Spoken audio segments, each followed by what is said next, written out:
मंडळी नमस्कार, मी विशाल परदेशी आणि मूड महाराष्ट्राचा जाणून घेण्यासाठी मी आलेलो आहे अमरावती लोकसभा मतदारसंघात। थोडासा आज दिलासा आहे कारण ऊन नाही आहे म्हणून जरा दिलासादायक वाटतंय तसं बघायला गेलं तर। हां, पण मात्र गाडीचं बोनेट जे ते तापलेलं आहे कारण गाडी सारखा प्रवास करते ना। नागपूरपासून आपण सुरुवात केलेली आहे, थेट अमरावतीपर्यंत येऊन पोहोचलेलो आहे आणि संबंध महाराष्ट्रात देखील आपण जाणार आहोत। चला मी जाणून घेतो की आज अमरावतीकरांचा नेमका काय मूड आहे। कारण एकीकडे जर आपण पाहिलं तर महाविकास आघाडीकडनं बळवंत वानखेडे हे उमेदवार आहेत जे दर्यापूर मतदारसंघाचे काँग्रेसचे विद्यमान आमदार आहेत आणि दुसरीकडे विद्यमान खासदार नवनीत राणा पुन्हा एकदा रिंगणात आहेत। त्यामुळे काय वाटतंय लोकांना त्यांच्याकडनं आपण जाणून घेऊ। इथूनच सुरुवात करू। भाऊ क्या लगता है, क्या मूड है अमरावतीकर का? अमरावतीकर का तो हमारा तो मूड है कि भाभी को चुनते लाओ। हाँ। क्योंकि भाभी सबको मदद करती है, सबके पास जाती पूछती सब करती, इसलिए हमारा मूड है कि भाभी को ही चुनते दो। हाँ, आज ऊन नाही बरं वाटतंय जरा। आज बरं वाटतं पण वातावरण थोडं दमट आहे। दमट आहे ना? पण इलेक्शन मध्ये दमट नाही राहणार आहे। हां, इलेक्शन दमट नाही आहे, स्ट्रॉंग राहणार आहे। कोणी भाभी म्हणतंय, कोणी बळवंत वानखेडे म्हणतंय। तुमचा काय मूड आहे? बळवंत वानखेडेच्या संदर्भात जर बोललो तर योग्य राहील। हाँ भाऊ, अमरावती के क्या? हाँ, अमरावती का हो ना। आता लोग बोल रहे हैं कि भाभी का स्पीड एकदम जोरदार है। हाँ है ना। और दूसरी तरफ बोलते कि बळवंत वानखेड़े भी आ सकते हैं। वो अमरावती के है नहीं प्रॉपर, तो कहाँ से आएंगे? दरियापुर के ना। हाँ, दरियापुर के हम यहाँ से काम करेंगे, जो यहाँ की ग्राउंड लेवल रिपोर्ट जिसको पता है वही आने को ना चुन के। चाचा, अरे क्या चाचा, मैं इधर आ रहा, तुम भाग रहे हो। अच्छा, तो क्या लगता, मतलब कैसा अंदाज है, क्या लगता? अफसर ऐसा है कि नवनीत जी ने जरा उसके जरा नाराजगी है जरा हमारे लोगों में उसके लिए थोड़ी सी। ओ चाचा, और क्या आके खड़े हुए बात तो करना चाहिए ना, आवाज भी नहीं दे रहे तुम यार। तुम क्या बोलना पड़ता है? अमरावती में आए, अमरावती में मेहमान है ना हम लोग अभी। हाँ, बातचीत कर रहे हैं सब लोगों से। अच्छा छोड़ो, एक बात बोलो, अभी इतने बड़े बड़े पोस्टर लगे हो ना, तो क्या लगता है वो पोस्टर की तरफ देख? अरे जो काम करेगा वो आदमी। हाँ, सरकार किसकी चल रही? हाँ, किसकी चल रही? किसकी चल रही? किसकी बोलो ना आप। मोदी साहब की। हाँ, मोदी साहब की। तो काम अगर अच्छा है तो फिर मोदी को चुन के देने में क्या हरकत है? अमरावती में कौन? अरे अमरावती में भी उसका ही काम है ना। अब जैसा नवनीत राणा है तो कौन चुन के आएगा अमरावती में? उनके तो काम करने वाले के पीछे पब्लिक है ना। हाँ। अरे आप काम करो तो आप। मला तेच विचारायचं, नवनीत राणांनी काम केलं का वो? हाँ, वो काम किया उसने भी, रेलवे स्टेशन बना रहा है वो, लेकिन अभी पब्लिक है, अच्छा बुरा चलती है। दर्यापूरचे विद्यमान आमदार आहेत, मग इथं त्यांनी काहीच काम केलेलं नाहीये? असं नाही आहे ना, काम केलेलं नाहीये। हाँ, त्यांचा सर्कल तोच आहे ना आमदार। साधी राणी, उच्च विचार, फक्त दिखावा नाही पाहिजे ना, कुठल्याही कामाचं श्रेय नाही पाहिजे। महिला म्हणून महिलेच्या पाठीमागे जाणं अशी काही सहानुभूतीची लाट असू शकते? महिला म्हणून महिलेच्या पाठीमागे जाणं हे आहे, पण तरीही आता आम्ही एका पुरुषाला तितकंच, महिला असून पुरुषाला आम्ही सपोर्ट करू व त्यांनीच यावं अशी आमची मनापासून इच्छा आहे। हा हे मतदारांचा मूड मित्रांनो। हाच वेगवेगळा मूड जो आहे तो आपण आता आपल्या पुढल्या मूड महाराष्ट्राचा या कार्यक्रमात जाणून घेणार आहोत। यानंतर मी थेट जातोय माझ्या कार्यक्रमाच्या चौकटी, जिथं असतील सत्ताधारी, जिथं असतील विरोधक, जिथं असतील इतरही सर्वसामान्य इथले स्थानिक शेतकरी जे व्यक्त करतील त्यांचा अमरावती मधला मूड। चला जाऊयात मूड महाराष्ट्राचा जाणून घेण्याकरता।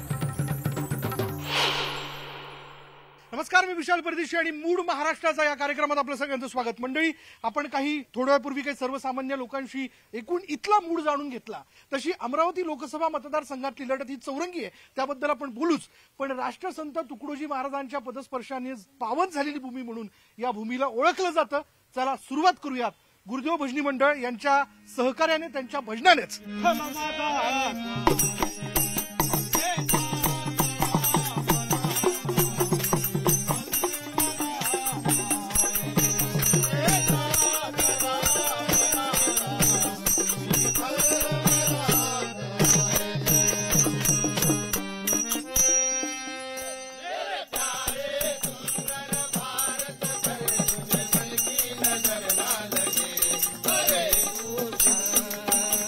अमरावती लोकसभा मतदारसंघामध्ये चौरंगी लढत आज बघायला मिळते।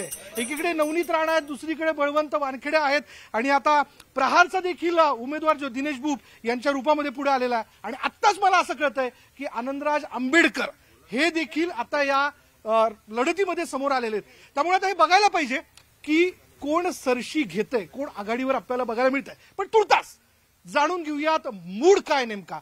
मी पहिली 40 सेकंद दोघीकडे देतोय आणि मी त्यांना थेट पहिला प्रश्न विचारतोय, का तुम्हाला जनतेने निवडून द्यावं? जनतेने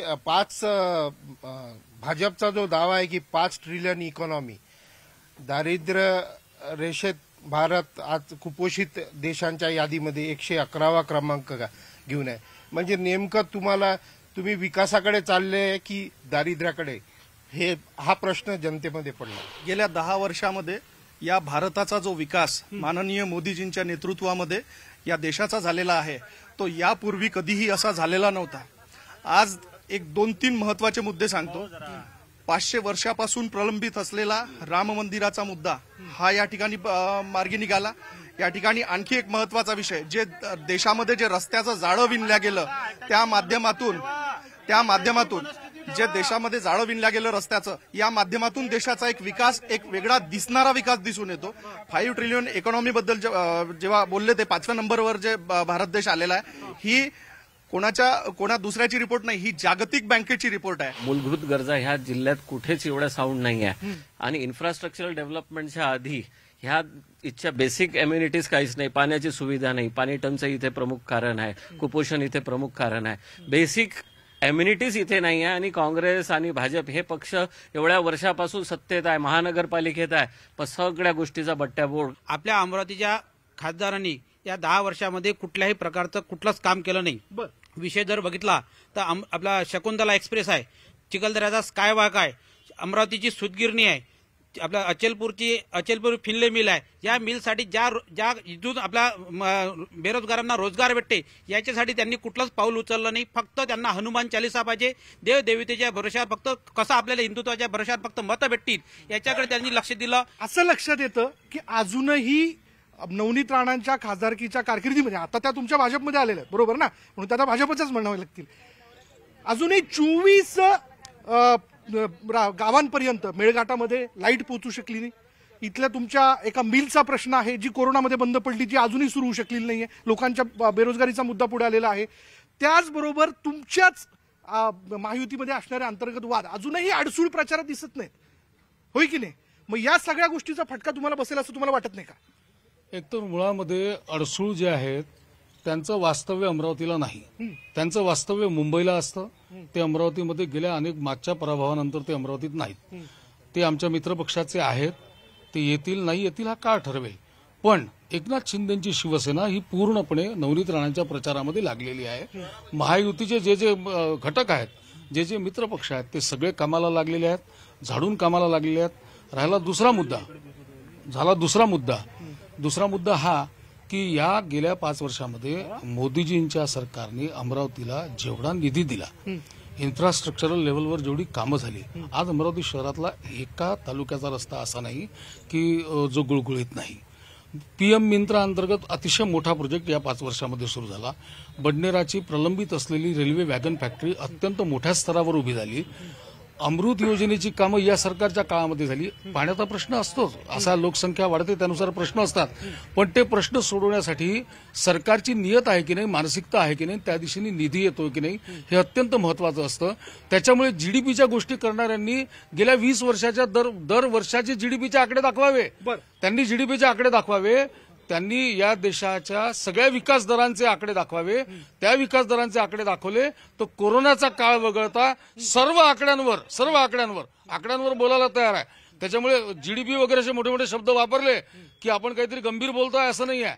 जर आकडे बघितले तर काँग्रेसच्या राजवटीत जे विकास दराचे सगळे मानक होते त्यापेक्षा अत्यंत सरस आणि संपूर्ण जगामध्ये अव्वल स्थानावर जाईल अशी कामगिरी मोदीच्या सरकारने केलेली आहे. ही निवडणूक जी आहे ही कार्यकर्त्याच्या सन्मानाची निवडणूक आहे. माझे जे पुढचे सहकारी सगळे मंडळी आहेत, आमच्या अमरावतीची एक संस्कृती आहे, ज्या बीजेपीच्या कार्यालयावर ज्या पक्षानं ज्या नेत्यांनी हमले केले हल्ले केले त्यांचंच आज त्यांना कोणत्या अवस्थेमधनं ते जात असतील हे आम्हाला सुद्धा वाईट वाटतंय. कार्यकर्ता म्हणून त्यांच्याबद्दल आम्हाला सहानुभूती आहे ही, आणि म्हणून इथला कार्यकर्ता जगला पाहिजे म्हणून इथल्या कधीच कोणत्याच बीजेपीच्या किंवा काँग्रेसच्या माणसानं बीजेपीच्या कार्यालयावर हमला केला नाही किंवा बीजेपीने सुद्धा कधी काँग्रेसवर हल्ला केला नाही. अमरावतीची संस्कृती आणि संस्कृती विरुद्ध ही आहे. म्हणून आमचा जो उमेदवार आहे हा सामान्य कार्यकर्ता उमेदवार आहे काय, आणि म्हणूनच मी आनंदराज आंबेडकरांना सुद्धा मी विनंती करणार आहे की आजचा ही जी निवडणूक आहे ही राखीवसाठी शेवटची टर्म आहे. म्हणून एका सामान्य कार्यकर्ता समजा जर निवडणुकीला उभा राहत असेल तर आनंदराज आंबेडकरांना जे काही स्वप्न असतील ते त्या कार्यकर्त्याच्या माध्यमातून ते पूर्ण होतील आणि त्यांनी त्यांच्या पाठीशी उभं राहावं, संविधानाच्या बाजूने. मुद्दा असा आहे की इथे एकमेव सक्षम उमेदवार आनंदराज आंबेडकर साहेब आहेत आणि आम्ही रिपब्लिकन सेना आणि वंचित बहुजन आघाडीच्या वतीने काँग्रेसचे उमेदवार बळवंत वानखेडे यांना आम्ही विनंती करतो की तुम्ही बाबासाहेबांचे वंशज या निवडणुकीच्या रिंगणात आहेत, त्यांचा मान ठेवून आपण स्वतः या निवडणुकीतून माघार घ्यावी आणि काँग्रेसने जाहीर पाठिंबा एकमेकाला माघार घेण्याची विनंती केली जाते. शिवराजजी, प्रवीण मनोहरने जो मुद्दा मांडला, ज्यांनी तुमच्या कार्यालयावरती हल्ला केला, आज त्यांचाच प्रचार करण्याची वेळ तुमच्यावरती आली. मला सांगा, आज ज्या उमेदवारांच्या नावाने प्रहार बोंब मारते, 2.5 वर्ष मलिदा खाताना कसे काय बसले त्यांच्यासोबत, आहे की नाही? याच नवनीत राणा मागच्या वेळी हे मुकाट्याने कामं करत होते त्यांचे. आम्ही स्वीकारलं, आम्ही मोदीजींसाठी भारतीय जनता पार्टीसाठी स्वीकारायला तयार आहे. यांनी आम्हाला संस्कृती शिकवू नये. जे नौटंकीवर राजकारण करतात त्यांनी आम्हाला संस्कृती शिकवू नये. तागाला जाऊन त्यांनी मडकं लपू नये. त्यांनी फक्त सतरंजा उचल्यातच काम करणार आहेत. ते त्यांना वाटायला पाहिजे की ज्या रवी राणांनी आपल्या ऑफिसवर हमला केला, आज तुम्ही त्यांच्या सतरंजा उराल, आम्ही तर पक्षाला लाथ मारली ती. काँग्रेसला एक माझा प्रश्न आहे, विभागीय आयुक्तवर 8 दिवस आंदोलन चाललं होतं. एक दर्यापूरचा आमदार एक तालुका सांभाळू शकत नाही, जिल्हा काय सांभाळणार आहे? ते आंदोलन वंचित बहुजन आघाडीनं उभारलं होतं आणि आमच्या आदरणीय बाळासाहेब आंबेडकर दुसऱ्या दिवशी येऊन कलेक्टर साहेबांना सांगितलं एकावर गुन्हा दाखल झाला नाही पाहिजे. सर, कोण उत्तर देत?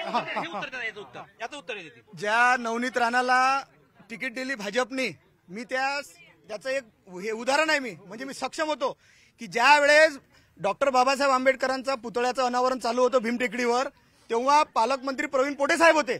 तेव्हा रवी राणानं म्हटलं होतं पालकमंत्री नसून पालकमंत्री आहे. ऐकून तर घ्या, लय मोठा मुद्दाच आहे ना हा.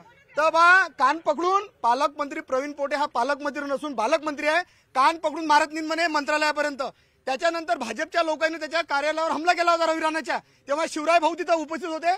एवढा मारलं होतं विवेक भाऊले या सर्वेनं, तरी म्हटलं आज हे लोक त्याच्या ह्याच्यात गेले. एवढे मारलं. ऐकून घ्या अजून सांगतो. आणि ऐकून घ्या ना. आणि त्याच्यानंतर एवढी लाचारी बा, एवढ्या पैशासाठी. अरे भाजपमध्ये निष्ठावान लोक आहे. बादल कुलकर्णी किती वर्षापासून भाजपमध्ये आहे, पण आजपर्यंत कोणाच्या समोर दिसला नाही. पण आज यायले वरचे फोन आले ना, आज नवनीतांना समोर झुका लागलं. काय साठी? फक्त एका तिकीटसाठी. मला असं वाटतंय प्रवक्ते जे बीजेपीचे इथे उसना आणून राहिले, कारण एका त्यांच्या बीजेपीच्या नेत्यांनी दुःख व्यक्त केलं, आमची नाराजी नाही, आम्ही दुःखी आहोत. आमचं दुःख कोण दूर करणार आहे हा मुद्दा महत्वाचा आहे. कारण जर कार्यकर्ताच जर दुःखी असेल बीजेपीचा तर कसं होणार आहे? आणि एवढ्या मोठ्या बीजेपी पक्षामध्ये एक उमेदवार सापडू नये आणि तो उसना उमेदवाराला लागे, केवढी मोठी ठीक आहे. आता मुद्द्यावर येऊ, समस्यांवरती येऊ. समस्या ग्रामीण मध्ये शेतकऱ्यांनी पांदन रस्ते नाही आहे, रोड नाही आहे, बंधारे नाही आहे, इरिगेशनचा एरिया नाही. आज कास्तकारांची कंडिशन फार वाईट झालेली आहे. त्याच्या आपल्या इथे अमरावतीमध्ये एवढी मोठी इंडस्ट्री आहे, रोजगार नाही. आज 5 वर्षापासून खासदार आहे, पण एक कंपनी नाही, एक इंडस्ट्री नाही आणली आहे लोकांनी. रोजगार नाही, शेतकऱ्यांचे प्रश्न प्रलंबित. उत्तरासाठी महाराष्ट्राचा मूळ असा आहे का या महाराष्ट्रात महाविकास आघाडीशिवाय पर्याय नाही आणि महाविकास आघाडीच्या मुळामुळे अतिशय भारतीय जनता पार्टीवर त्यांची तिळपापड झालेला आहे. प्रश्न एकच आहे का आमच्या जिल्ह्यातले अनेक उद्योग बाहेर गेले, कोणताही रोजगार नाही. एवढं सगळं असताना फक्त नौटंकी चालू आहे. 5 वर्षात एक काम सांगावं का खासदारीने कोणतं काम केलं? माझा सर्वांना एकच प्रश्न आहे, या सर्व मुद्द्यातून फक्त देवाचं नाव त्याच्यावर राजकारण होत आहे, ते याची प्रचलिती करत आहेत. हे सगळं बाजूला ठेवा. या महाराष्ट्रातल्या 65,000 जिल्हा परिषद शाळा बंद पाडल्या, बरोबर? कोणी पाडल्या? एक मिनिट सांगतो ना, त्याचा अहवाल आहे ना, पूर्ण ऐकून घ्या. 2009 जबाबदार दोन्ही आहेत. कोण? आताचे हे त्रिकूट, आधीचंही त्रिकूट आणि त्याच्या आधीचं केंद्र आणि राज्य, म्हणजे हे सगळे जबाबदार. ठीक आहे. वेगवेगळे आरोप झाले. एक इथला कायदा सुव्यवस्थेचा मुद्दा, टॅक्सचा मुद्दा, शेतकऱ्यांचा मुद्दा. मी याचं उत्तर घेणार आहे बीजेपी कडनं, पण यानंतर इथे वेळ झाली का ब्रेकची. ब्रेक घेऊयात. पहा फक्त न्यूज 18 लोकमत.